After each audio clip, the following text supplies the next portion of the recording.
అందరికీ శనార్థి ఆడలకు మంగళారతి. ముందుగా ఏముంటాయి మనం ముచ్చట్ల నెత్తిరాతలు గీతలే కదా, చూడు రెడ్ లైన్స్. సీఎం సారు మాట్లాడిండు రైతు రుణమాఫీ మీద. అచ్చరాల ₹1,00,000 మాఫీ అయితాయట సీదా.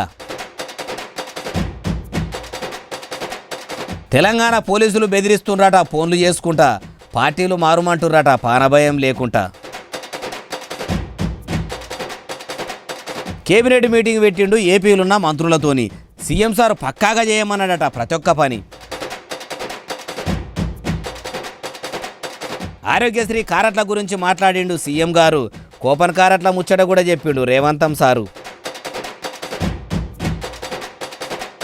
కల్వకుంట్ల కవిత మేడంకు పట్టుకున్నదట రంది. పానం మెత్తమెత్తగా ఉంటున్నదట నిన్నమొన్నటి సంధి. 2 లక్షల రుణమాఫీ మీద మళ్ళీ ముఖ్యమంత్రి రేవంత్ రెడ్డి సారు మళ్ళీ కొత్త ముచ్చట చెప్పిండట. అగో మళ్ళీ ఏం చెప్పిండు? 2 లక్షల రుణమాఫీ జర ఆలస్యం అవుతుందని రైతులు ఏమనుకోకుండా చెప్పిండా.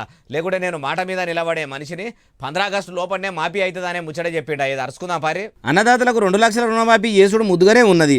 ముఖ్యమంత్రి రేవంత్ రెడ్డి సార్ కూడా తెలంగాణలో ఉన్న అందరు దేవుళ్ళ మీద ఇమానాలు తినుకుంటా 15 ఆగస్టు లోపల రుణమాఫీ చేసుడు కూడా మంచిగానే ఉన్నది. కానీ కూపన్ కారటు ఉండాలని చెప్పుడు మంచిగా లేదని ఇప్పటికే ప్రతిపక్ష పార్టీల నాయకులు ప్రెస్ మీట్లు పెట్టి మరీ అంటున్నారు కదా. అదొక ముచ్చటనే కాదు, ఇంకో ముచ్చట మీద కూడా అందరికి అర్థమయ్యేటట్టు సీఎం సార్ ఆఫీసర్లతో చెప్పుకొచ్చిండట. ఆ ముచ్చట ఏంటిదంటే, ఇంటిల్లాదులు ఎంతమంది ఉన్నారని అరుచుకునేది. అందుకే రేషన్ కారటు అవసరం ఉంటుంది. కూపన్ కారట్లు రాష్ట్రం మొత్తం మీద 90 లక్షలు ఉన్నాయి. 70 లక్షల రైతు రుణం ఖాతాలు ఉన్నాయి. అలా కూపన్ కారట్ లేనోళ్ళయి 6 లక్షల కంటే ఎక్కువ మంది బాకీలు ఉన్నాయి. అట్లని వాళ్ళు రైతు రుణమాఫీకి అరువులు కాదనుకోకుండ్రి, వాళ్ళు కూడా అరువులే. ఈ నెల 18 తారీఖు నాడు పొద్దున 4 గంటలకు ₹1,00,000 లోను ఉన్న అన్నదాతలందరికీ రుణమాఫీ అవుతుందని సీఎం సార్ చెప్పుకొచ్చిండు. ఇక కలెక్టర్లకు కూడా ఓ మాట చెప్పిండు. తెలంగాణలో ఉన్న కలెక్టర్లు అందరూ 18 తారీఖు నాడు పొద్దుగాల బ్యాంకుల ఆఫీసర్లతో మాట్లాడుర్రి. రైతు రుణాలు కాకుండా ఇంకా వేరే పర్సనల్ లోన్లు కూడా మాఫీ కాకుండా చూసుకోర్రి. మునుపు ఇట్లనే జరిగితే కేంద్రం చర్యలు తీసుకున్నది, మీరు అట్లా కాకుండా చూసుకోర్రి. 1-2 మాటల రైతులేనా కాదా అని ఎంక్వైరీ చేసుకున్నాకనే రుణమాఫీ అయ్యిండ్రి. ఇక ప్రభుత్వానికి కండ్లు చెవులు కలెక్టర్లు ఎస్పీలే అని సీఎం సార్ అనుకొచ్చిండు. ఎంత నియతగా అరువులైన అన్నదాతలకు రుణమాఫీ చేస్తారో తెలవాలంటే 18 తారీఖు తర్వాత తెలుస్తుంది. డిఎస్పీలు ఫోన్లు చేసి ఎమ్మెల్యేలను బెదిరిస్తురట. మీరు కారు పార్టీకి కాలిచ్చి కాంగ్రెస్ పార్టీలా చేరుండ్రి, లేకుంటే మీకు పానగండం ఉన్నదని అంటురట. అగో రాజకీయం లీడర్లు అనే మాటలు రక్షక భటులు ఎందుకు అంటారు? అసలు ఇప్పుడు ఈ ముచ్చట ఎవలన్నరే బాలన్న అంటారా? చెప్పుడెందుకు, డైరెక్ట్ మీరే చూడండి. ఎంత దారుణంగా ఉంది రేవంత్ రెడ్డి గారి పరిపాలనలో పరిస్థితి అంటే, పేర్లు చెప్పను, ఆ ఎమ్మెల్యేలు కూడా ఇబ్బంది పడతారు. 1-2 ఎమ్మెల్యేలు పార్టీ మారిన వాళ్ళకి వాళ్ళ నియోజకవర్గంలో డిఎస్పీలు ఫోన్ చేసి మీరు మారండి, మారకపోతే మీకు ప్రాణగండం ఉందని కొంతమందిని భయపెట్టారు. స్వయంగా పోలీస్ అధికారులు ఫోన్ చేసి వాళ్ళ భయభ్రాంతులకు గురి చేసే విధంగా. ఇన్నరా car party leader KTR sir ఏమంటున్నాడు? పోలీసులే అధికారంలో ఉన్న పార్టీలకు రావాలన్నట్టు చేస్తురట. వేరే పార్టీల తరపున నిలబడి ఎమ్మెల్యేలుగా గెలిచిన ఎమ్మెల్యేలకు పానా అని ఉందని చెప్పేంత గలీజు రాజకీయం సీఎం రేవంత్ రెడ్డి సార్ చేస్తుండని అనుకొచ్చిండు. అయినా పోలీసులు ఫోన్ చేసి పానభయం ఉందని చెప్తే బుగులు పడేంత పిరికోళ్ళు తెలంగాణలో ఎమ్మెల్యేగిరి ఎలగబెడుతుండొచ్చునా? అంత భయంగా శాసనసభ్యులుగా కొనసాగుతున్నారా? బీఆర్ఎస్ ఏలుబడిలో కూడా కాంగ్రెస్ ఎమ్మెల్యేలు భయంతోనే అప్పట్లో కాంగ్రెస్ కు కాలిచ్చి అంబాసిడర్ కారు డోల్రు తీసుకొని అందులోకి ఎక్కి ఉంటారా? గులాబీ పార్టీ 10 ఏళ్ళు పాలనగిరి ఎలగబెట్టింది. అప్పుడు కూడా ఈసోటి భయాలు ఏ ఎమ్మెల్యేలకు లేకుండొచ్చునా అంటే ఆ ముచ్చట అందరికీ ఎరుకున్నదే అంటారు ఈ ముచ్చటిన్నోళ్ళు. ముఖ్యమంత్రి రేవంత్ రెడ్డి సార్ కలెక్టర్లందరినీ పిలుచుకొని మీటింగ్ పెట్టిండట. జిల్లా పెద్ద ఆఫీసర్లతో సమావేశం అయిందంటేనే పెద్ద పనే ముంగటేసుకొని ఉంటాడు. ఓ దిక్కు రైతు భరోసా పనులు చూసుకోవాలని మీటింగ్ పెట్టి చెప్పిండు. ఆ పని అట్లుండగానే మళ్ళీ ఇంకే ముచ్చట మాట్లాడేందుకు సమావేశం అయిండో అరుచుకుందాం పారే.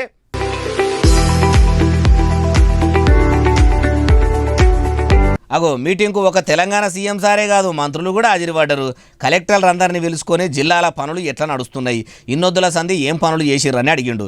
సారు మీరు చెప్పినట్టే కలెక్టరేట్లా కాకుండా దినం పల్లెలకు, ప్రకృతి వనాలకు, దావకాన్లకు అన్నిటి దగ్గరికి మేమే స్వయంగా పోవుకుంటా పనులు ఎట్లా చేస్తుర్రు, ఏం కథ అని అన్ని అరుచుకుంటున్నాం. ఏడేం తక్లీఫులు అవుతున్నా ఎంటదెంట రిపోర్టులు తెప్పించుకుంటున్నాము. మీ షై సర్కారు ఏలుబడిలా ఏ కష్ట నష్టాలు లేకుండా అన్ని జిల్లాల ప్రజలు ఆనందంగా ఉంటుండ్రు అనొచ్చు. అన్ని ముచ్చట్లు అరుచుకున్నాక ఇప్పటి సంధి ఇంకా గట్టిగా పనిచేయాలి. మొన్నటిదాకా ఎన్నికల లొల్లిల పడి మీతోని మీటింగ్ పెట్టుడు కుదరలేదు. ఇప్పుడు జర తాత్పర్యం అయ్యింది. ఇప్పుడు సంధి అట్లేం ఉండదు. నెల ఖచ్చితంగా మీటింగ్ పెట్టుకుందాము. నెల దినాలల్లో ఏం పనులు చేసిర్రు, ఏం కథ అన్నీ నాకు చెప్పాలి అన్న తరీకల ఆఫీసర్లకు ఆర్డర్లు వేసిండు కావచ్చు. అధికారులు కూడా సీఎం సార్ చెప్పినాక చేయమంటారా? సరే సార్ అని తలకాయలు ఊపిర్రట. కలెక్టర్లతో ఇంత కాయిస్గా మీటింగ్ పెట్టి అన్నీ అరుచుకున్నాడంటే 6 గ్యారెంటీలు జల్దీనే అమలు చేసేటట్టు ఉన్నట్టు కొడతలేదు.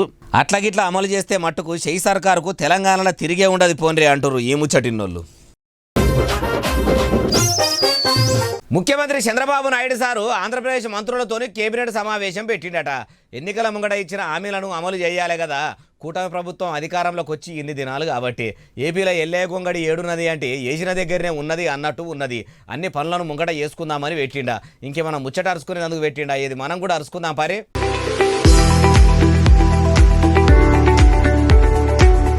సీఎం చంద్రాల సారు, డిప్యూటీ సీఎం పవనాల సారు మంత్రులందరూ కూడా అదిరిపడ్డరు. ముందుగాల పంకపార్టీ చేసిన తక్లీవుల గురించి మాట్లాడుకుర్రట. ఇక ఏమున్నది సారు, ఏపీ ఎక్కదీపమూలే ఎలిగిపోతుంది అనుకొని అప్పట్లో పంకపార్టీని ప్రజలు ఆంధ్రప్రదేశ్లో ఏలుబడిలకు తెచ్చుకుర్రు. కానీ జనం ఆలోచనలకు ఉల్టా జగనాల సర్కారు నడిచింది. ఒక్క శాఖను కూడా ఇడిచిపెట్టకుండా ఆగం చేసిరని మంత్రులందరూ సీఎం సార్కు చెప్పుకొచ్చిరట. మంత్రులు చెప్పింది అంతా ఇన్నాక మన కూటమి ప్రభుత్వం అందుకే ఏలుబడిలకు వచ్చింది. ఏపీని ఎక్కదీపం లెక్క ఎప్పటికీ సమరుపోకుండా ఎలిగిద్దాం. ఏ చిన్న తక్లీవు రాకుండా చూసుకుందాం. ప్రజలు మన మీద నమ్మకంతోనే ఓట్లేసి గెలిపించురు. వాళ్ళకి ఇచ్చిన హామీలతోని పాటు ప్రజల అవసరాలు తెలుసుకుందాం. జనంకు ఏం తెలియదు అనుకుంటే పొరపాటే. మనం చేసే పనులన్నీ గమనిస్తూనే ఉంటారు. కాబట్టి తప్పులు చేయకుండా చక్కగా పాలన చేసి ప్రజలకు ఆసరైదామని చంద్రాల సారు కూడా అనుకొచ్చిండట.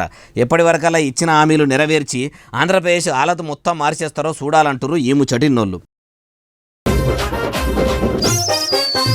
ఛత్తీస్గఢ్ మాజీ సీఎం భూపేష్ బఘేల్ సారు మళ్ళీ ముఖ్యమంత్రి రేవంత్ రెడ్డి సార్ను, ఉప ముఖ్యమంత్రి మల్లు బట్టి విక్రమార్క సార్ను కలిసిండట. పొరుగు రాష్ట్రం మాజీ సీఎం పనిగట్టుకొని తెలంగాణ సీఎం, డిప్యూటీ సీఎం సార్లను ఎందుకు కలిసిండో, అసలు ఏ ముచ్చట మీద మాట్లాడదామని అంతా కాయసుగా వచ్చి కలిసిండో అరుచుకుందాం పారి.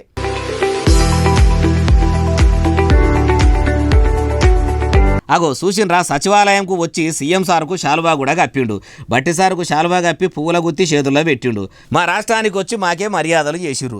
మర్యాదకు మర్యాద అని మర్యాదగా సీఎం సారు, డిప్యూటీ సీఎం సార్లు కూడా ఛత్తీస్గఢ్ మాజీ ముఖ్యమంత్రి సార్కు శాలువా కప్పి సన్మానం చేసిర్రు. 2 రాష్ట్రాల పెద్ద లీడర్ల సన్మానాలు సత్కారాలు అయిపోగానే ఫోటోలకు పోజులు పెట్టిర్రు. మలి సర్కారు వచ్చినాక రాష్ట్రంలో 6 గ్యారెంటీల అమలుతోని తెలంగాణ మొత్తము నమనమ ఎగురు పెడుతున్నది. ఇందిరమ్మ రాజ్యం కోసం మీరు తిప్పలు పడుతున్నది చూస్తుంటేనే అర్థమవుతున్నది సారు అని ఛత్తీస్గఢ్ మాజీ సీఎం సారు అన్నాడు కావచ్చు. మేం పాలకులం కాదు, సేవకులము. పబ్లిక్ మమ్మల్ని నమ్మి ఓటేసిండ్రు సారు. మేము అన్నట్టే 6 గ్యారెంటీలు అమలు చేసినామని మాజీ సీఎం భూపేష్ బఘేల్ సార్కు తెలంగాణ సీఎం రేవంత్ రెడ్డి సార్ కూడా చెప్పిండు కావచ్చు. పొరుగు రాష్ట్రాల నుంచి వచ్చిన రాజకీయం చుట్టాలకు టైం ఇచ్చేంత టైం సీఎం సార్కు ఉంటుంది కానీ నిరుద్యోగుల గోసలు, విద్యార్థుల బాధలు అరుచుకునేందుకు టైం ఉంటలేదా ఎట్లా అంటుర్రు ఈ ముచ్చటిన్నోళ్ళు. మాజీ చదువుల మంత్రి సబితా ఇంద్రారెడ్డి మేడంకి వచ్చిన కష్టము ఏ పగోనికి పాలకునికి కూడా రావద్దమ్మా. అంత కష్టం ఏమొచ్చిందే బాలన్న అంటారా? ఏం చెప్పమంటారు? మొన్నటి సంది మేడంకు మనసున వాట కూడా చేస్తున్నారట. అగో మేడంను ఇవ్వలేమన్నారు. అసలు మేడంకు ఎందుకు మనసున వాటని ఇస్తలేరు అంటారా? ఈ నుండి ఈరోజు ప్రతిపక్షం శాసనసభ్యులు ఉన్న దగ్గర ఏ విధంగా అయితే ఓడిపోయిలను మీరు స్టేజ్ మీద తీసుకొచ్చి కూర్చోబెడుతున్నారో, మీ నియోజకవర్గాలలో కూడా అదే విధంగా మీరు మీ దగ్గర ఓడిపోయిన వాళ్ళని కూడా స్టేజ్ మీద తీసుకొచ్చి కూర్చోబెట్టండి. అదొక సంప్రదాయాన్ని మీరే తీసుకురండి, లేకపోతే చట్టాన్ని తీసుకురండి. ఓడిపోయిన వాళ్ళు కూడా స్టేజ్ మీద ఉండాలి అని మొట్టమొదటిగా మా గౌరవ ముఖ్యమంత్రి రేవంత్ రెడ్డి గారి నియోజకవర్గంలోనే మొదలు పెట్టండి. ఓడిపోయిన వాళ్ళని కూడా నాతో పాటు పక్కన కూర్చోబెట్టుకుంటాను మీరు మొదలు పెడితే డెఫినెట్ గా మేము కూడా దాన్ని యాక్సెప్ట్ చేసి ముందుకు తీసుకెళ్తాం. ఇన్నరా సబితా ఇంద్రారెడ్డి మేడం ఏమంటుందో? ఓడిపోయిన వాళ్ళను తెచ్చి ప్రతిపక్ష పార్టీ లీడర్లు ఎమ్మెల్యేగిరి ఎలుగబెడుతున్న నియోజకవర్గాలల్లో స్టేజీ మీదికి తెచ్చి కూసోబెట్టుడు కాదు. మీకు శాతనైతే ఇంటురా, మీకు శాతనైతే మీ కాంగ్రెస్ పార్టీ ఎమ్మెల్యేలు పాలనగిరి ఎలుగబెడుతున్న నియోజకవర్గాలలో కూడా కూసోబెట్టుండ్రే అనుకొచ్చింది. ముందుగాల ఏడనో కాదు, సీఎం రేవంత్ రెడ్డి సార్ ఇలాకాలనే మొదలు ఓడిపోయిన లీడర్లను తెచ్చి ప్రభుత్వం తరపున జరిపే పేరంటాల పెద్ద చుట్టాలోలే కూసుండబెట్టుండ్రు అన్నది. అంతేకాదు ఇంకా మాలస్కనే అన్నది. నుండి గతంలో ఏముండిందంటే కనీసం జిల్లాకు ఒక మంత్రి ఉండేవాళ్ళు. ఇప్పుడు జిల్లాకు ఒక ఇన్ఛార్జ్ మంత్రిని పెట్టి ప్రతిపక్ష ఎమ్మెల్యేలు ఉన్న కాన్ఫరెన్స్ లో ఒక్కొక్కరిని ఇన్ఛార్జీలు పెట్టున్నారు. ఇది ఎక్కడ పోతుంది పాలన అనేది ఒకసారి ఆలోచించమని కోరుతా ఉన్నాను. మునుపు కారు పార్టీ ఏలువడిలు ఉన్నప్పుడు జిల్లాకో మంత్రి ఉండే, ఇప్పుడు నియోజకవర్గంకో మంత్రిని పెట్టుకుంటారన్న తరీకాలు అనుకొచ్చింది. ఇప్పుడు మేడం గారు ఇట్లా మాట్లాడుతున్నారు కానీ గత 10 ఏళ్లలో కూడా కారు పార్టీ వాళ్ళు అధికారంలో ఉన్నన్ని దినాలు వేరే పార్టీ ఎమ్మెల్యేలను కానినరా, అప్పుడు వాళ్ళది నడిచింది, ఇప్పుడు కాంగ్రెస్ వాళ్ళది నడుస్తున్నట్టున్నది. ఏ పార్టీ అధికారంలో ఉన్నా ఈ ఆనవాయితీ పోతలేదు. నియోజకవర్గాల్లో ప్రోటోకాల్ పంచాదులతోనే పొద్దు పోతుంది తప్పితే ప్రజలకు పావులొంతు కూడా ఫాయిదా లేకుండా అయ్యింది అంటుర్రు ఈ ముచ్చటిన్నోళ్ళు. తెలంగాణ ముఖ్యమంత్రి యనమల రేవంత్ రెడ్డి సారు ఆరోగ్యశ్రీ కారట్ల గురించి అరుచుకునేందుకు మీటింగ్ పెట్టిండట. మరి ఆ పేరంటానికి ఎవరెవలను పిలిచిండు, ఎమ్మెల్యేలు మంత్రులు కూడా హాజరు పడ్డారా, కేవలం అధికారులతోనే సమావేశం అయ్యిండా? ఏది అన్ని ముచ్చట్లు మనం కూడా అరుచుకుందాం పారి. ఆరోగ్యశ్రీ కారట్లు కూపన్ కారట్ ఉన్నోళ్ళకే ఇస్తారని అంటుర్రు కదా, అట్లయితే కొందరు కూపన్ కారట్ లేనోళ్ళు ఉంటారు, వాళ్ళకు కూడా బీమార్లు వస్తాయి. వచ్చే జీతాలతో ఎట్లనో అట్లా బతుకులు ఎల్లదీస్తుంటారు. మిడిల్ క్లాస్ బతుకులు మస్తు దారుణంగా ఉంటాయి. అటు ఉన్నోళ్ళ లెక్క ఉండలేక ఇటు లేనోళ్ళ లెక్క బతకలేక నలిగిపోతుంటారు. వచ్చే జీతం జానెడంతా అయ్యే ఖర్చు బారెడంతా అన్నట్టు మధ్యతరగతి కుటుంబాల జీవితాలు ఉంటాయి. ఏదన్నా రోగం వస్తే లక్షలు పెట్టి ట్రీట్మెంట్ చేయించుకోలేరు కాబట్టి రేషన్ కార్డు ఉన్నా లేకున్నా ప్రతి ఒక్కలకు ఆరోగ్యశ్రీ కార్డు ఉండాలని ఆఫీసర్లతోనే అనుకొచ్చిండట. ముఖ్యమంత్రి సారు అంత మంచిగా వివరించి చెప్పినాక షెయి సర్కారు ఏలువడిలా ప్రభుత్వాధికారులు ఊకుంటారా? సామాన్యుల బాధలు మీరు మాకు ఇంత మంచిగా వివరించినాక మేమెందుకు వెనకపోతాం సారు? అందరికీ కూడా ఆరోగ్యశ్రీ కార్డులు అందుబాటులోకి తెస్తాము, ప్రతి ఒక్కరికి అందేటట్టు చూస్తామని అధికారులు కూడా అన్నారట. కార్డులు అయితే ఇస్తారు కానీ ట్రీట్మెంట్ కూడా మంచిగానే అందేటట్టు వాళ్ళకు కూడా 1-2 మాటల మంచిగా చేస్తే అయిపోవు. అయినా సీఎం సార్ మీటింగ్లో చెప్పిన ముచ్చట్ను విని వాళ్ళు కూడా ఫాలో అయ్యేటట్టే ఉండ్రు అంటుర్రు ఈ ముచ్చటిన్నోళ్ళు. అంగన్వాడీ టీచర్లకు హెల్పర్లకు సర్కారు చక్కెర పంచిపెట్టకుండానే నోరు తీపి చేసే మంచి ముచ్చట చెప్పింది. ఎన్నికల ముంగడ చెప్పిన హామీలు ఒక్కటి కూడా అమలు చేస్తలేరని కాంగ్రెస్ పార్టీ ఎమ్మెల్యేల ఇంటి ముంగడికి పోయి లొల్లి చేస్తుర్రు. ఒదికు కూడా గడబడ అవుతుంటే గవర్నమెంట్ తీపి ముచ్చట చెప్పింది అంటున్నాం ఏందే బాలన్న అంటారా చెప్తాపండి. మలి సర్కారు మీద కోపంతోని ఇప్పటికే నిరుద్యోగులు వారం సంధి రోడ్ల మీదకి వచ్చి లొల్లులు చేస్తుర్రు. ఇప్పుడు అంగన్వాడీ సెంటర్లలో పనిచేసే హెల్పర్లు కూడా లొల్లి చేస్తే ఉన్న ఇజ్జత్ పోతుందని ఇందిరమ్మ సర్కారు ఇషారా చేసిందో ఏమో గానీ అంగన్వాడీలకు మంచి ముచ్చట చెప్పినట్టే కొడుతున్నది. ఎట్లనంటే మహిళా మంత్రి అడవి బిడ్డ సీతక్క ఓ ముచ్చట చెప్పింది. ప్రతి అంగన్వాడీ సెంటర్లో పనిచేసే మేడంలు నౌకరికి రాజీనామా చేసినప్పుడు అచ్చరాల 2 లక్షల రూపాయలు ఇస్తారట. అట్లనే హెల్పర్లుగా కూడా పనిచేసిన వాళ్ళు రాజీనామా చేసినప్పుడు వాళ్ళకు కూడా 1,00,000 రూపాయలు బెనిఫిట్స్ కింద ఇస్తామని మహిళా మంత్రి సీతక్క అనుకొచ్చిందట. బాలింతలకు కోడిగుడ్లియము, పోరగాన్లకు పోషకాహారం పెట్టమనగానే సర్కారు మంచిగానే స్పందించినట్టున్నది. అట్లనే పనిల పని 6 గ్యారెంటీల అమలు ముచ్చట్ల కూడా ముఖ్యమంత్రి రేవంత్ రెడ్డి సారు స్పందించి అన్ని హామీలు నెరవేరిస్తే బాగుండు. ఎందుకంటే ఎన్నికల ముంగట ఏమనే గెలిచిన 100 దినాలనే అన్ని అమలు చేస్తామని చెప్పే అధికారంలోకి వచ్చి 8 నెలలు గడిచిపోవటే గాని మాట తప్పము మడిమే దింపమన్నట్టు ఎచ్చులకు పోయే కాంగ్రెస్ ఎమ్మెల్యేలు మంత్రుల కానుంచి ముఖ్యమంత్రి దాకా ఇప్పుడేమో ఇన్ని నెలలు గడుస్తున్న ప్రజాపాలన దరఖాస్తులని ప్రజావాణీలని ఇంట్లో ఈ తిప్పలున్నాయి అందులో ఆ తిప్పలున్నాయి అనుకుంటా ఆలోచన చేయబట్టిరి. ఇప్పటికైనా మించిపోయింది లేదు. ఎంత జల్దీ అమలు చేస్తే షెయి సర్కారుకు అంత చరిష్మా పెరుగుతుంది అంటుర్రు ఈ ముచ్చటిన్నోళ్ళు. సికింద్రాబాద్లో కారు పార్టీ నాయకులు కాంగ్రెస్ పార్టీ నాయకులు పెద్ద కయ్యం పెట్టుకురట. అగో పజ్జన్న గిట్లా కారు పార్టీకి కాలిచ్చి కాంగ్రెస్ పార్టీలో షరీక్ అవుతుండా ఎట్లా? మరి ఆడెందుకు అంతగానం లొల్లి అవుతున్నది అంటారా? ఏమో మరి ఎందుకు లొల్లి పెట్టుకున్రో ఏం కథనో అన్ని ముచ్చట్లు కూడా అరుచుకుందాం పరి.